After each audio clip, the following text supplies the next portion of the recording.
Sentémonos.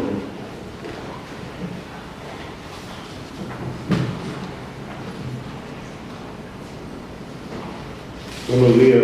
Se abre la audiencia de vista pública en el expediente formado por apelación de sentencia en amparo en la acción constitucional promovida por la entidad Centromax Sociedad Anónima contra la Sala Tercera de la Corte de Apelaciones de Trabajo y Previsión Social. A continuación, el secretario general adjunto dará lectura a la parte conducente de la sentencia impugnada y efectuará las advertencias reglamentarias correspondientes a la audiencia. La entidad postulante señala como acto reclamado la sentencia de 29 de febrero de 2012 emitida por la autoridad reclamada que, en alzada, confirmó la sentencia de 19 de mayo de 2011 dictada por el Juzgado 13º de Trabajo y Previsión Social, Departamento de Guatemala, que declaró con lugar la demanda ordinaria laboral promovida en su contra por Tulio Hostilio Cabrera Rojas. Lo anterior con fundamento en los argumentos de hecho y de derecho que constan en el escrito contentivo de la acción de amparo. La Corte Suprema de Justicia, Cámara de Amparo y Antejuicio, en sentencia de 14 de noviembre de 2012, consideró: la sala impugnada desarrolló su labor intelectiva y llegó a la conclusión de confirmar la sentencia de primer grado, encontrándose tal acto procesal acorde a la atribución que le confiere el artículo 372 del Código de Trabajo, sin advertirse vulneración de los derechos invocados por la amparista, pues existió una valoración adecuada de la prueba aportada al proceso conforme al sistema de libertad en conciencia previsto en el artículo 361 del Código de Trabajo, los principios del derecho de trabajo enunciados, y emitió un juicio relativo a establecer la existencia de una relación laboral. En relación a los agravios expuestos por la postulante, se evidencia que van dirigidos a convertir este Tribunal Constitucional en una nueva instancia, por cuanto pretende que se valoren las pruebas que aportó en el juicio ordinario, se declare con lugar el recurso de apelación y la excepción de prescripción que invocó ante la sala cuestionada. En resumen, pretende que este tribunal se pronuncie acerca de la relación mantenida entre la entidad Centromax Sociedad Anónima y Tulio Hostilio Cabrera Rojas y determine si fue de naturaleza civil o laboral, mediante la valoración de medios de prueba aportados al proceso, lo cual significa que este tribunal decida sobre el fondo del asunto, y ello solo compete a los órganos que conforman la justicia ordinaria, por ser una función encuadrada en el ámbito de la administración de justicia que le confiere el artículo 203 constitucional. Como consecuencia de lo antes expuesto, no se advierte la existencia de agravio alguno que restrinja los derechos de la postulante, y por ello el amparo debe denegarse por ser notoriamente improcedente. Con fundamento en lo manifestado, al resolver declaró: deniega por notoriamente improcedente el amparo planteado por Centromax Sociedad Anónima por medio de su mandatario especial judicial administrativo con representación Edgar Roberto García Ovalle, y en consecuencia condena en costas a la postulante e impone la multa de 1,000 quetzales al abogado patrocinante, y demás consideraciones. De conformidad con las disposiciones que regulan la celebración de vistas públicas ante este tribunal, las partes deberán dirigirse directamente al mismo, alegar en forma oral y abstenerse de dar lectura a cualquier documento salvo autorización previa del presidente, concretarse al asunto planteado, ser breves, concisos y precisos en su exposición, y para tal efecto las partes contarán con un tiempo no mayor de 15 minutos. Es todo, señor presidente. Gracias. Por la entidad apelante solicitante del amparo y la vista pública, Centromax Sociedad Anónima, interviene su mandatario especial judicial y administrativo por representación, abogado Edgar Roberto García Ovalle, a quien se le concede el uso de la palabra. Muchas gracias, señor presidente, señores magistrados de la Honorable Corte Constitucional, señor secretario general de dicha Corte, señor representante del Ministerio Público, muchas gracias por el tiempo. Realmente en 15 minutos lo hago solo una mera alocución. Podría ser casi imposible enumerar los agravios constitucionales que, pese a haberse individualizado, puntualizado ante el Honorable Tribunal de Amparo Acubo, esto es la Corte Suprema de Justicia, Cámara de Amparo de Juicio, fueron desoídos, su servidor considera tergiversados, pero más aún, según incluso la propia cita textual que el señor secretario general ha efectuado de la parte considerativa de la sentencia impugnada, alejándose incluso de la verdad procesal y de lo acontecido en las dos instancias subyacentes. Podría puntualizar, y si el señor presidente del Honorable Tribunal me lo autoriza, evocar simplemente algunas frases de la sentencia impugnada, no así dar lectura a pasajes, puesto que me van a servir para ilustrar los motivos por los cuales solicitamos la presente vista pública. Así que, si me lo autoriza, quisiera hacer referencia a un par de puntos de ahí. Gracias. Tal como decía el señor secretario, según la sentencia impugnada, mi mandante pretende que se valoren pruebas que se aportó en juicio ordinario. No es cierto.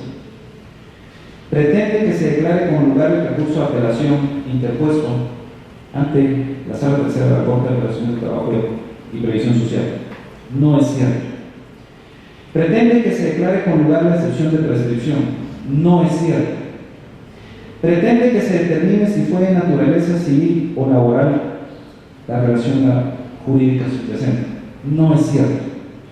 Pretende la valoración de medios de prueba aportados y decida sobre el fondo del asunto. Tampoco es cierto.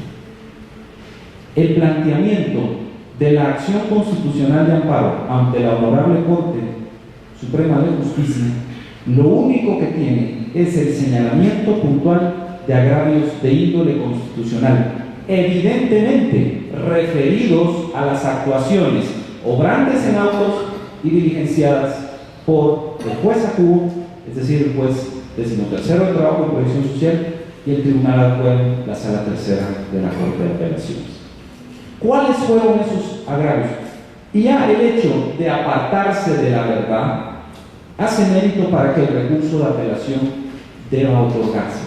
¿Por qué? La Honorable Corte de Constitucionalidad ha dicho cuál es la sentencia arbitraria, y evoco el criterio de este honorable tribunal al decir que la fundamentación de las sentencias es un proceso lógico que sirve de enlace para demostrar unos hechos inicialmente presuntos que han sido realmente realizados y que conllevan necesariamente la solución del caso, siendo garantía al justiciable que la decisión tomada no ha sido de manera arbitraria.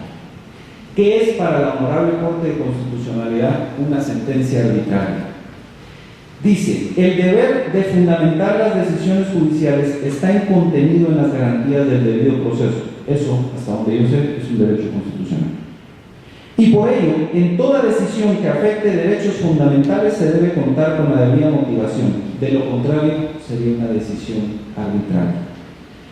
Finaliza el criterio citado diciendo, el fallo que contiene alguna de las características de sentencia arbitraria, como son carencia de fundamentación, invoca inexistencia de ley para resolver el caso concreto y se aleja de la verdad material, provoca injusticias y en definitiva no respeta la norma fundamental.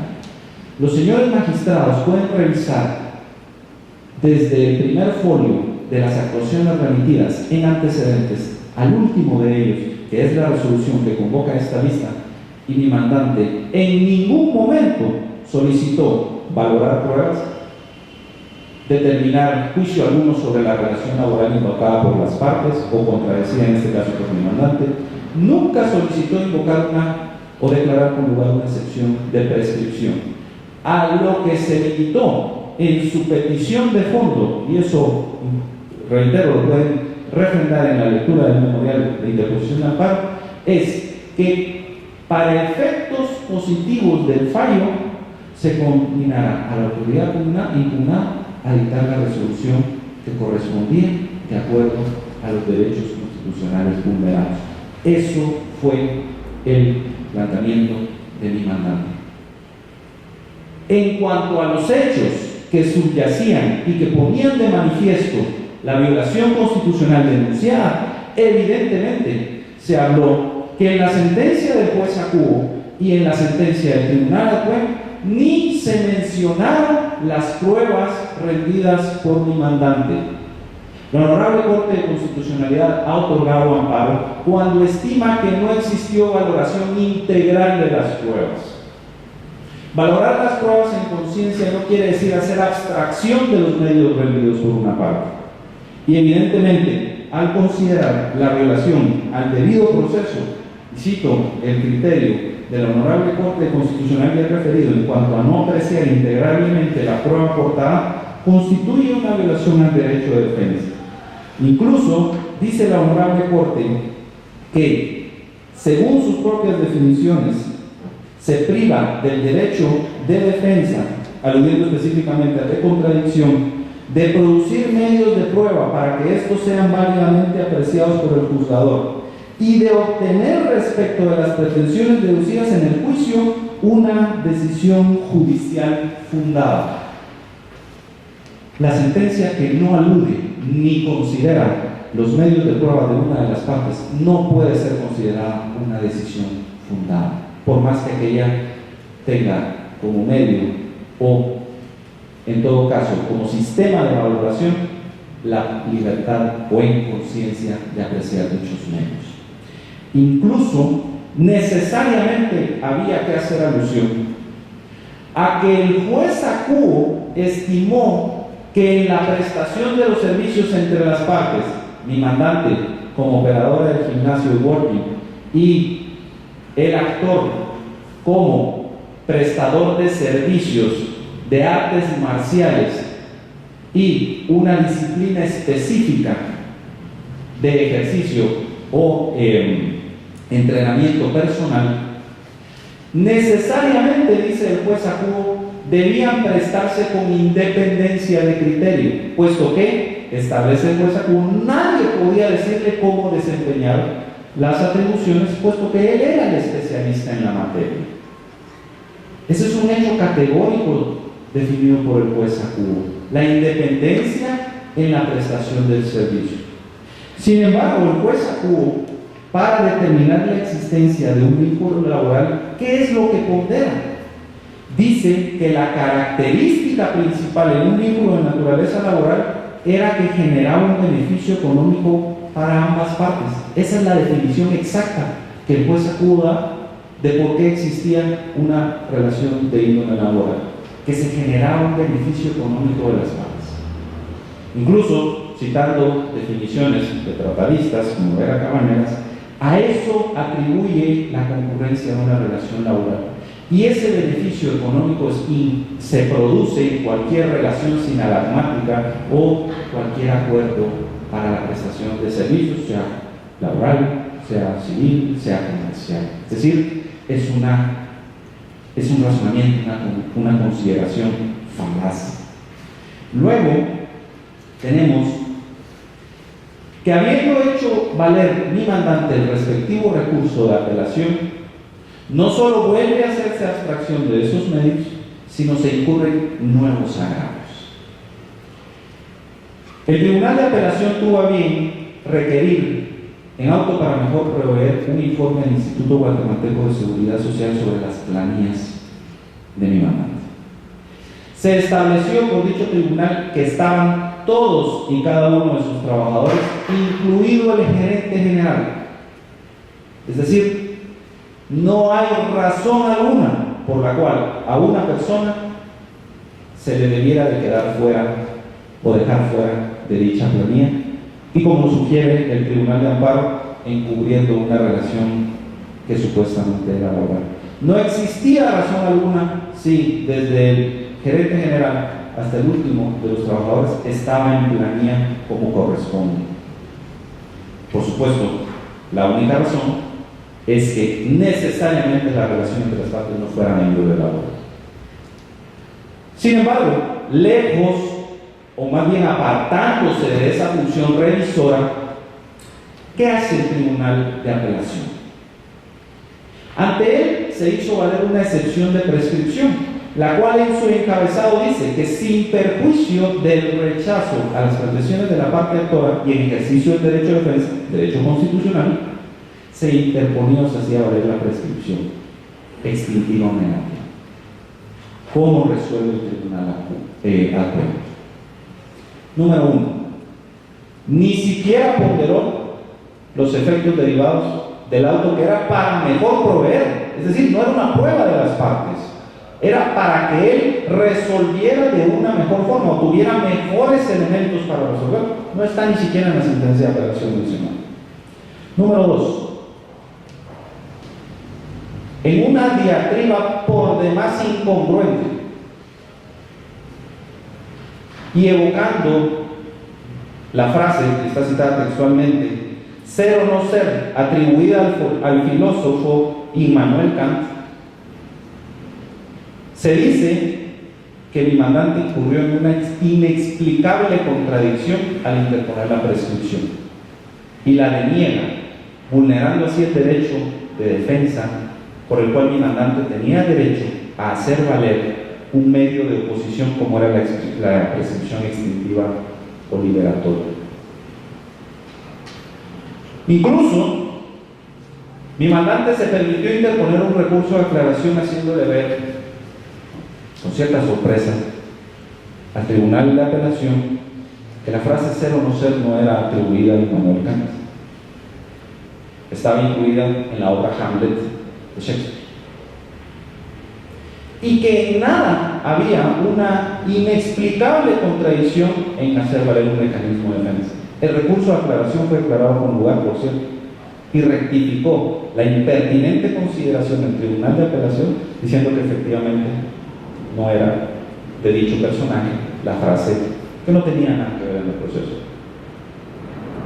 Por último, se hizo ver al Tribunal de Apelación que, en definitiva, más allá de un medio de valoración de pruebas en conciencia, mi mandante fue condenada por apreciaciones meramente empíricas, especulativas, porque en palabras del juez Akubo, por el conocimiento que él tiene, dice, de cómo operan otros gimnasios, en este caso debía existir una relación laboral.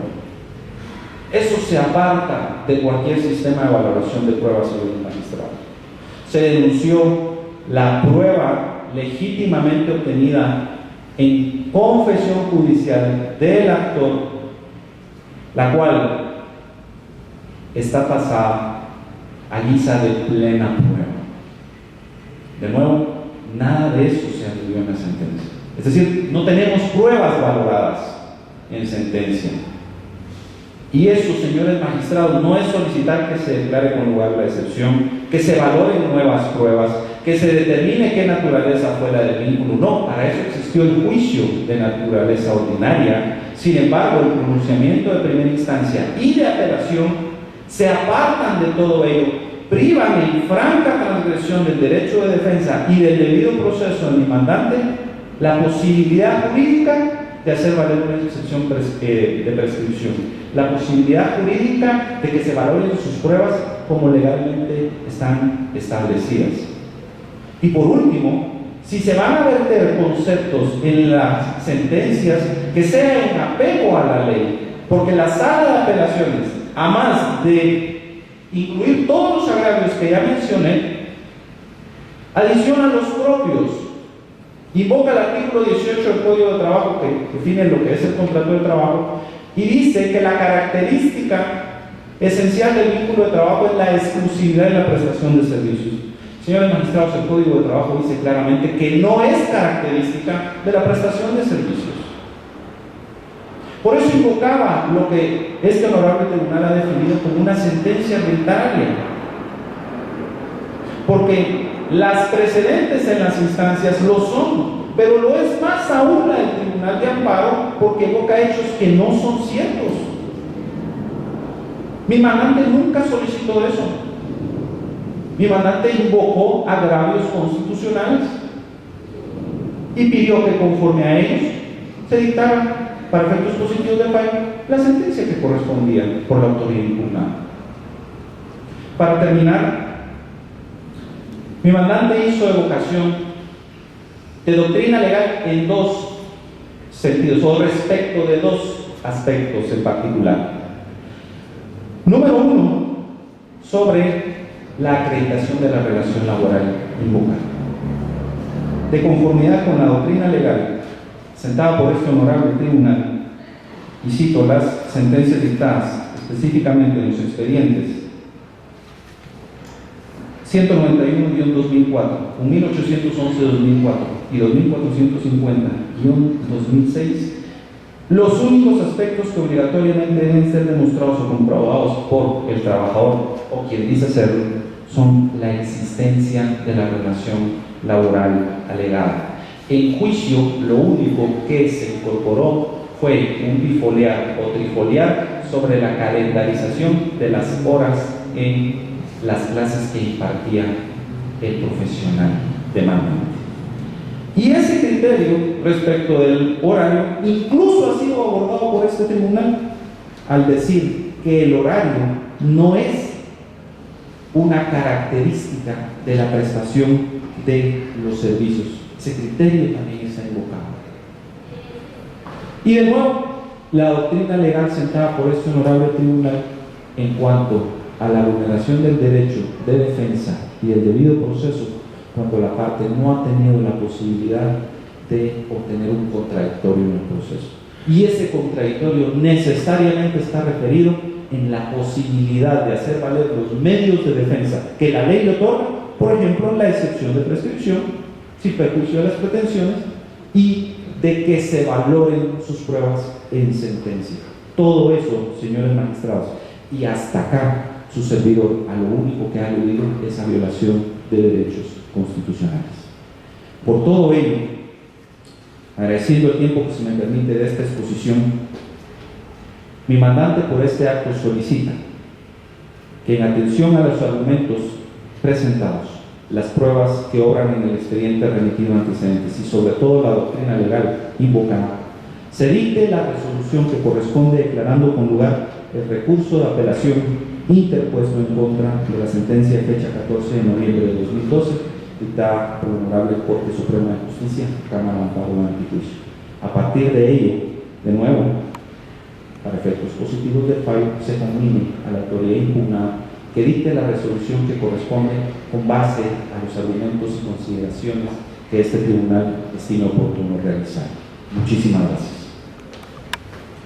Por el Ministerio Público actúa la Fiscalía de Asuntos Constitucionales, Amparos y Decisión Personal por medio de su agente fiscal, abogada Darlene Apolonia Monjes Pinelo de Ochoa. Gracias, señor presidente, honorables magistrados, honorables magistradas, abogados y personas presentes, muy buenos días. En el presente caso, la Fiscalía de Asuntos Constitucionales del Ministerio Público comparte la sentencia de fecha 14 de noviembre del año 2012 dictada por la Corte Suprema de Justicia, Cámara de Amparo y Antijuicio, por medio del cual deniega el amparo solicitado, ya que consideró el Ministerio Público que la autoridad impugnada, al dictar la resolución, que en este caso es constitutiva del acto reclamado, ha actuado de conformidad con sus facultades legales contenidas en el artículo 372 del Código del Trabajo, el cual le faculta a confirmar la resolución apelada. Por lo tanto, existiendo ya suficiente jurisprudencia de esta Corte en ese sentido, la Fiscalía de Asuntos Constitucionales del Ministerio Público solicita se declare sin lugar el recurso de apelación interpuesto y se confirme la sentencia de primer grado dictada por la Corte Suprema de Justicia denegando el amparo promovido. Muchas gracias. Se da por concluida la presente audiencia de vista pública.